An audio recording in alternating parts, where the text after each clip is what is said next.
Purwokerto dan hubungannya dengan wali kota ini? Ya, pertama saya terima kasih dulu kepada Ketua Umum Gus Yahya maupun Kiai Miftahul Akhyar yang telah memberikan kepercayaan kepada saya untuk menjadi sekjen. Sebelum ini 20 tahun saya menjadi anggota pleno PBNU sebagai Ketua Umum Ansor 2 periode, dan setelah itu menjadi salah satu Ketua PBNU 2 periode. Jadi cukup lama saya di PBNU, bukan tiba-tiba datang dari langit. Nah, sekarang kepercayaan ini suatu kehormatan, dan sebisa mungkin saya ingin menjalankan sebaik-baiknya sesuai dengan perintah Ketua Umum dan Rois Am. Tugas kami adalah mensukseskan Ketua Umum dan Rois Am dalam rangka merealisasikan visi misi dan hasil-hasil utama. Itu tugas utama kesekjenan. Nah, dalam rangka memenuhi itu tentu ini adalah organisasi yang punya mekanisme, punya SDM, dan punya dukungan teknologi yang cukup. Lebih-lebih NU ini adalah organisasi yang cukup besar, sebentar lagi usianya sudah mencapai 100 tahun. Maka itu ini adalah hal yang menjadi pedoman dalam mengelola organisasi. Sekjen dan kesekjenan itu memberikan dukungan. Nah, dukungan-dukungan ini kita bagi secara secara keseluruhan dengan wakil-wakil sekjen. Jadi dibagi habis tugasnya itu bersama dengan wakil-wakil sekjen. Sekali lagi, tujuan utamanya dalam mendukung Ketua Umum dan Rois Am dalam merealisasikan visi-visi dan hasil-hasil muktamar ini. Nah, saya tentu sebagai bagian dari pengabdian di lingkungan Nahdlatul Ulama ingin juga melaksanakan ini dengan tugas-tugas yang telah ditetapkan melalui berbagai saluran-saluran yang dimungkinkan. Misalnya penggunaan teknologi, ya, di samping tadi pembagian tugas dan juga penggunaan teknologi dan tugas-tugas lain yang bisa kita lakukan dengan membagi waktu sebaik mungkin.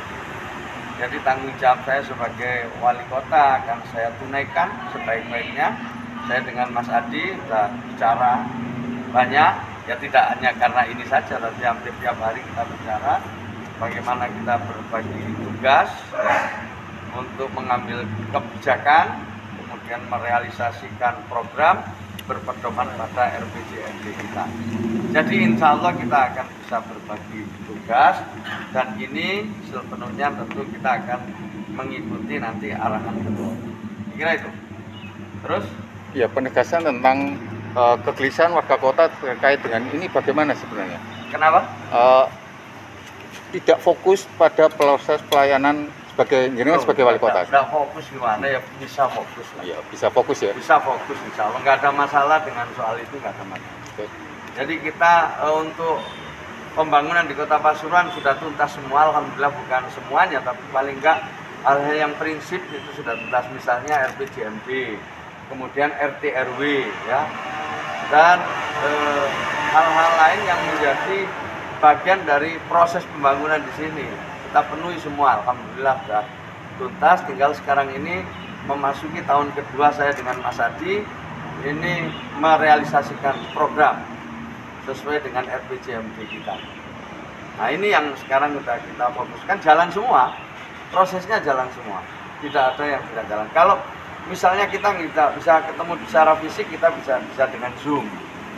Jadi bisa dengan teknologi yang terbaru ini kita bisa mengakses dan bisa melakukan pertemuan-pertemuan antara daring maupun luring.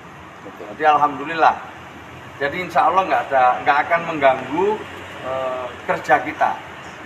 Dan ini bukan pertama, ini sudah cukup lama. Dulu waktu jadi anggota pleno juga saya jadi menteri jadi ketua umum Ansor, kemudian jadi Wagub juga masih meneruskan sebagai ketua umum Ansor.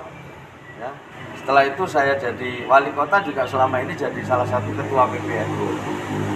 Jadi ya sudah jalan sebetulnya selama ini. Tinggal kita berbagi tugas. Nah terus bagaimana? Ya kita tidak akan menggunakan anggaran untuk kepentingan pribadi. Oke. Jadi tentu kita tidak akan mencampur adukan mana yang nanti urusan organisasi, mana yang urusan pemerintah. Itu sih sudah ada aturannya semua. Jadi tidak mungkin bisa campur aduk.